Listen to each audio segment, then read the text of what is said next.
The Book of Enoch, a profound piece of ancient Jewish literature, offers a deep well of themes and narratives that explore the interactions between the divine, angelic, and human realms. This text, rich with visions, prophecies, and moral lessons, lends itself to a unique method of analysis through the lens of triadic relationships. By examining the interconnectedness of various elements in triads, groups of three interrelated components, we can uncover the intricate dynamics that shape the moral and theological landscape of the Book of Enoch. A triadic approach involves identifying and exploring the relationships among three mutually influencing elements, whether they be concepts, characters, or events. These triads can be affirming, where positive connections and reinforcements are evident, or negating, where conflict, disruption, or disintegration occur. This framework allows us to see beyond individual components and appreciate the complex interplay that drives the narrative forward.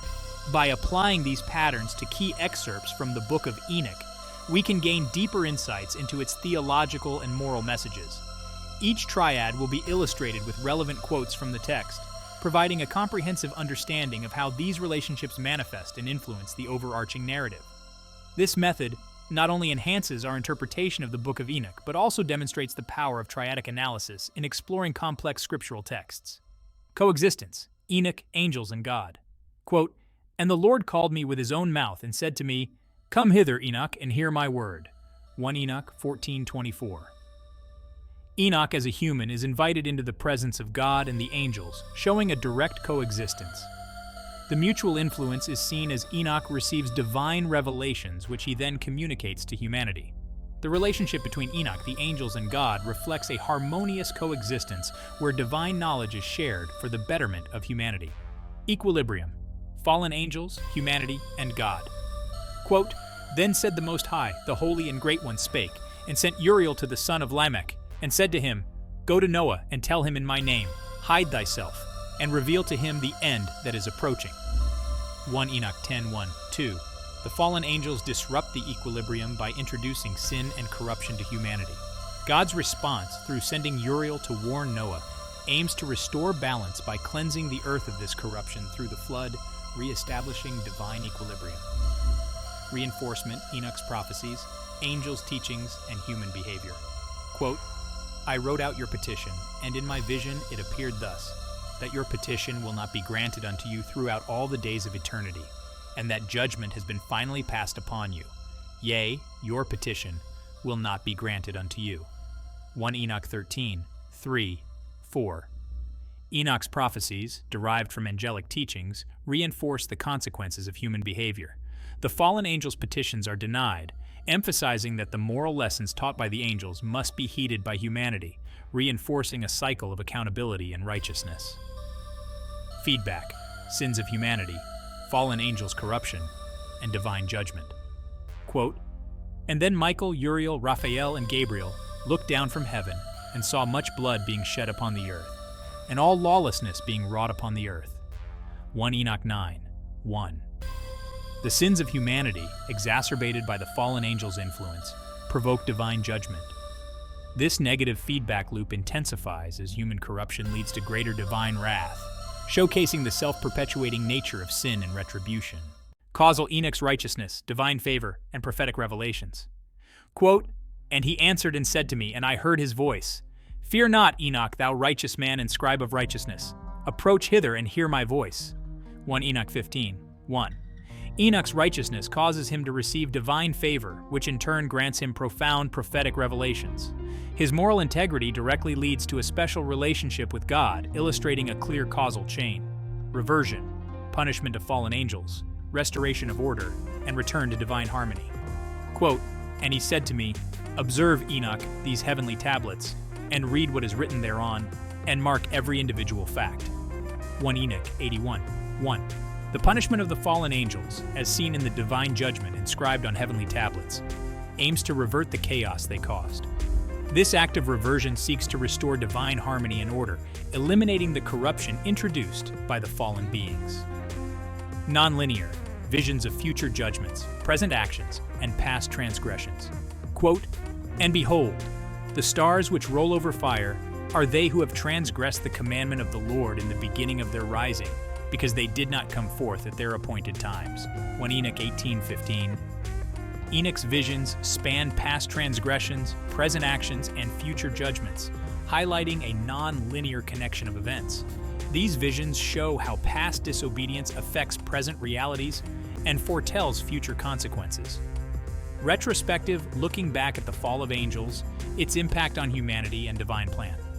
Quote, "Then I went and spoke to them all together, and they were all afraid, and fear and trembling seized them."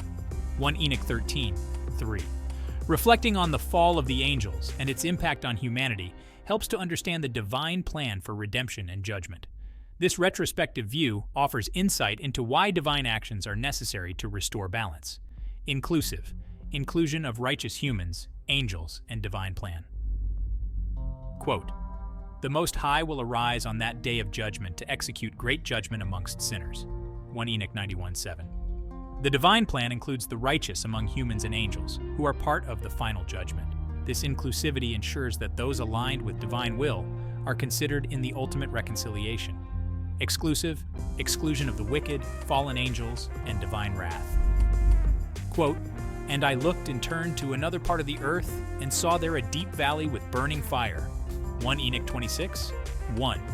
The wicked and the fallen angels are excluded from divine mercy and face the consequences of divine wrath.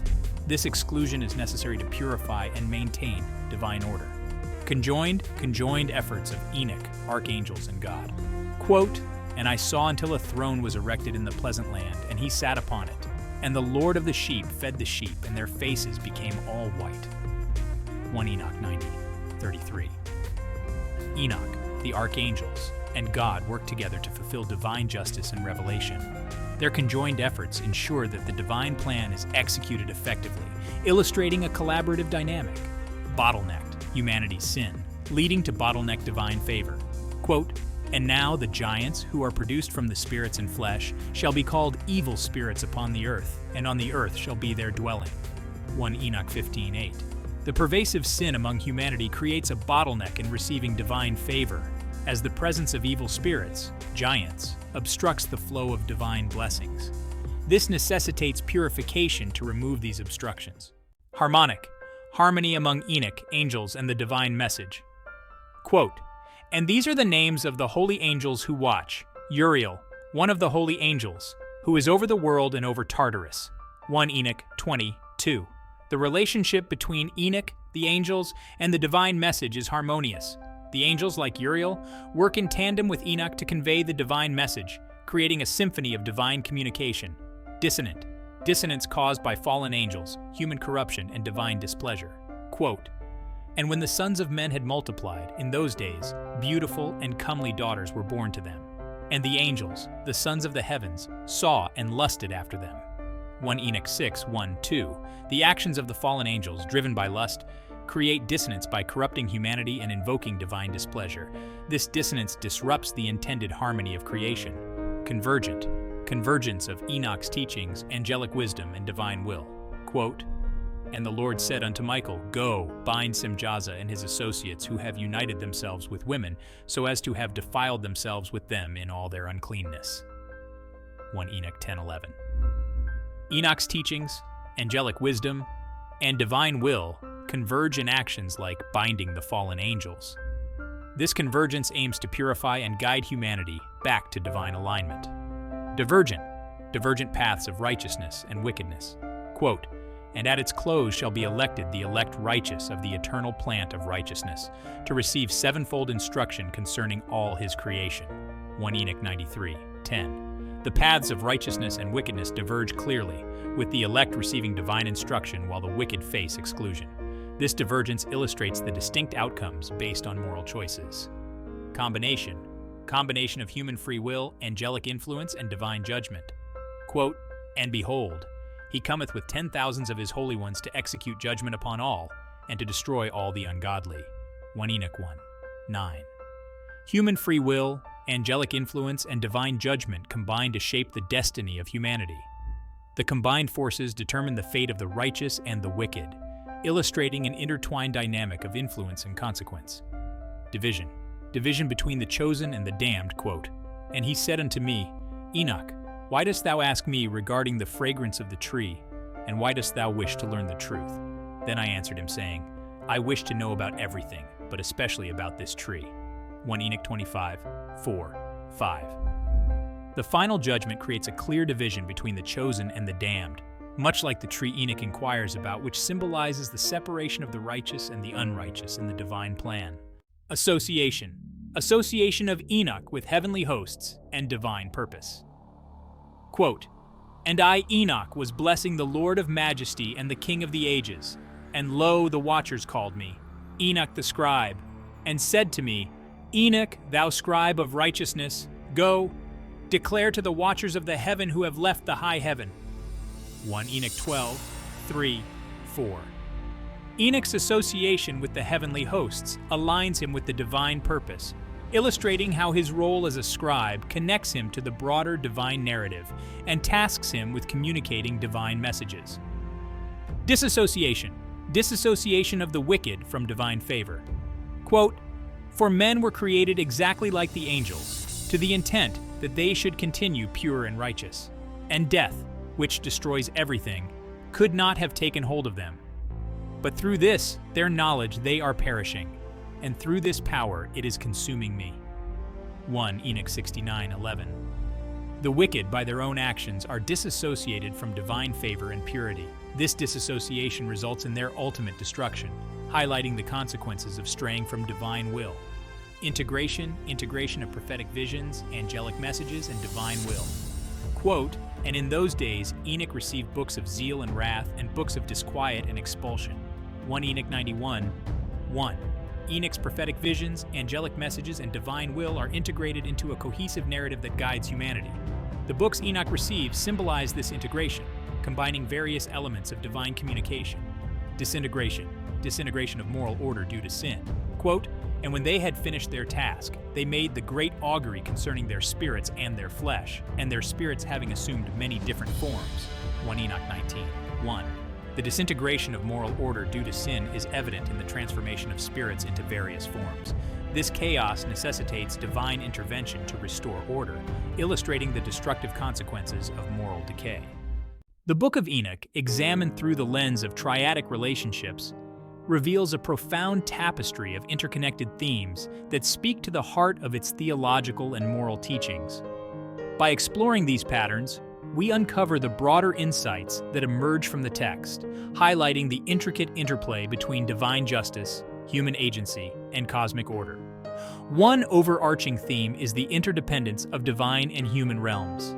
The coexistence and reinforcement triads illustrate how divine beings and humans are deeply interconnected. Enoch's interactions with the angels and his receipt of divine wisdom underscore a mutual dependence where human righteousness can draw divine favor and intervention. This interdependence reflects the belief that the spiritual and earthly realms are not separate, but are in constant dialogue, each influencing the other. Another significant theme is the cyclical nature of moral and spiritual order. The feedback and reversion patterns highlight the cycles of sin, judgment, and redemption that permeate the text. Human actions, especially sins influenced by the fallen angels, lead to divine retribution, which in turn aims to restore order and balance. This cyclical process emphasizes the ongoing struggle to maintain moral integrity and the perpetual need for divine correction to achieve cosmic equilibrium. The theme of time and its nonlinear perception is also evident. The nonlinear and retrospective triads reveal how past events, present actions, and future consequences are intricately linked in Enoch's visions. The text transcends a linear view of time, offering a holistic perspective where history, present realities, and prophetic futures are interwoven. This timelessness underscores the eternal nature of divine justice and the continuous relevance of moral teachings across generations. Furthermore, the dichotomy between inclusion and exclusion presents a stark moral divide. The inclusive and exclusive patterns reflect the ultimate separation of the righteous from the wicked. Enoch's favor with God and his inclusion in divine plans contrast sharply with the exclusion and punishment of the fallen angels and sinners. This dichotomy highlights the text's clear moral imperatives and the consequences of aligning oneself with or against divine will. The concept of collaborative divine effort is another key theme. The conjoined triads show how Enoch, the archangels, and God work together to enact divine justice and revelation. This collaboration underscores the collective effort required to combat corruption and restore order. It reflects a theological worldview where divine purposes are achieved through the combined actions of various agents, both celestial and terrestrial. Finally, the tension between harmony and dissonance runs throughout the narrative. The harmonic and dissonant triads highlight the ideal of a harmonious universe disrupted by the fallen angel's rebellion. The resulting dissonance requires a divine response to reestablish harmony. This tension emphasizes the fragility of cosmic order and the constant vigilance needed to maintain it. In sum, the triadic analysis of the Book of Enoch brings to light these broader themes, revealing a complex and interwoven narrative that addresses the deep interconnections between divine justice, human actions, and cosmic order. Through this lens, we gain a richer understanding of the text's profound moral and theological insights, appreciating its timeless relevance and the intricate dynamics that drive its story.